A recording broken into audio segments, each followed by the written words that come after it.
Usta. Ha usta. Labay, assalomu alaykum. Nimaga mani assalomu alaykum. Yaxshimisiz? Nima bo'ldi akajon? Nima bo'ldi? O'qi tunikafon qilaman deb berdi, alikafon qilibsiz-ku. Qayerni aka? Mana ichkarini.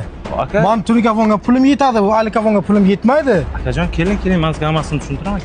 Akajon, qayer tunikafon bo'lmabdi, alikafon bo'lgan. Qayer aka? Mana alikafon-ku. Biqillar qani? Aka, men sizga hozir hammasini tushunaman. Nervni tutmang, asabni asrang. Menga emas. O xalqqa tushuntiring, xalqqa. Bo'ldi aka. Shioruz bordik sizda. Halollik foydadan ustun degan. Bo'ldi aka, tushuntiraman. Tushuntiring. Assalomu alaykum, Usta Muhriddin qurilish firmasini kuzatib boruvchilari. Mana bugun biz navbatdagi obyektimizni Kogon tumanining geofiziga shaharchasida bo'lib tugatdik.